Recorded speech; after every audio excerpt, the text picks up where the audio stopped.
Hi, folks. Welcome back to Just Ask George. I'm David Wolf, affiliate banker with BH Capital, and I'm here with the founder and president of BH Capital, George Lovato Jr. George, welcome back. Thanks for having me back on. We have so much fun doing. We have each other on. We have each other all the time. We're here to learn about structured finance, the world of corporate finance, with a guy 30 years of experience. I ask the questions, and he teaches. You're making me sound so old. Well, 25 years? 25. I'll take the 30, but you know, give or take. If you notice, I just had my hair colored to take the gray out. So. Well, you know, I have my hair colored quite often. This segment, folks, is the grab bag subject segment, where we explore sort of a random spectrum of subjects relating to corporate finance. Our first subject of the day is lawyers. And George, you just threw the word lawyers out there, so you must have something in mind when you want to talk about lawyers. Just as many hairs as I have on my head, newly colored. Please. There is a lawyer for a specific task or a specific type of job that the business principal needs.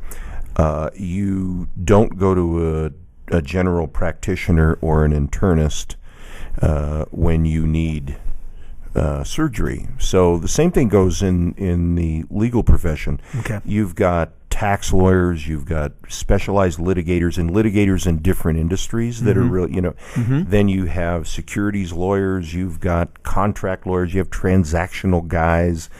So my word of advice and part of the definition is, you know, the right tool for the right job, the right lawyer for the specific job. So makes sense. So that's lawyers. Next in line is let's talk about the subject of tax incentives as capital, I guess, as currency, right? As currency. Right. Tell us about what you think about that. A few weeks ago, I put a blog together and one of the suggestions in the blog was that the government can do something to stimulate the economy, and that is use tax incentives as stimulus or as capital for small business. So different types of incentives to hire people, incentives for capital, equipment investment, et cetera, et cetera.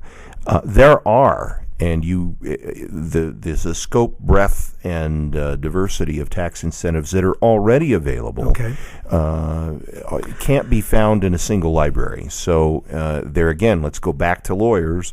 And lawyers may be a true channel and conduit to understanding what's available to the average small business in the way of tax incentives, how they can be utilized to stimulate growth and success of their business. Okay, very good. Thank you. Tax incentives the business owner should know about.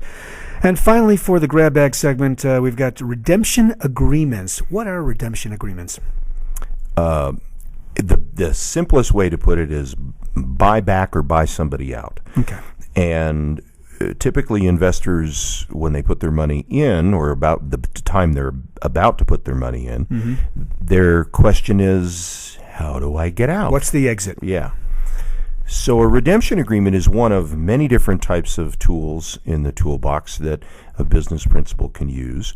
And what it does is it repurchases the stock purchased in the original investment. Okay.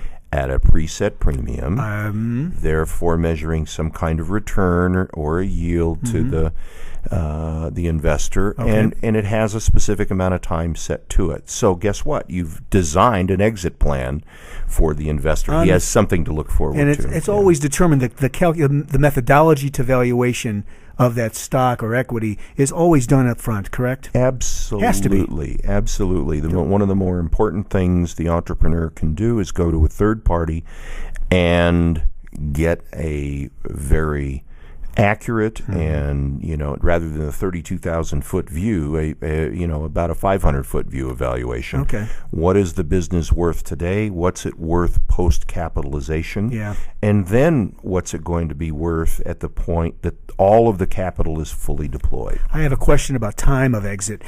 If an investor is in a deal longer, there's opportunity cost, there's capital risk, time cost. Is that a factor? How long they're in the deal in terms of valuation? You know what? That's partially psychological. Really? Well, if you think about, how long do you want to invest in anything? From a business to owning a stock to, if you're if your mind or the little yellow guy on your shoulder is telling you, well, you're going to put it in, and boy, it's going to be totally and absolutely dependent on the success of the business, and that could be way off. Yeah. Then you're going to be resistant. Your mind is just not prepared. It never is prepared to make those types of long-term investments. So when you sort of factor in an exit strategy or a component like a redemption agreement, it gives them a finish line they can look forward to. Okay. So when you say specific amount of time, 3 to 5 years. 3 to 5 7 is years typical, most, yeah. but you're saying it's a very subjective thing, and it's part and parcel to this discussion about the exit and the planning of the exit. What the company's capable of doing in X number of years. All right, thanks, George Lovato Jr., president of BH Capital, the website www.bhcapitalltd.com. As always, much more information about the world of structured finance from A to Z. I'm David Wolf, affiliate banker with BH Capital. We'll see you next time on Just Ask George. We'll see you. Bye-bye.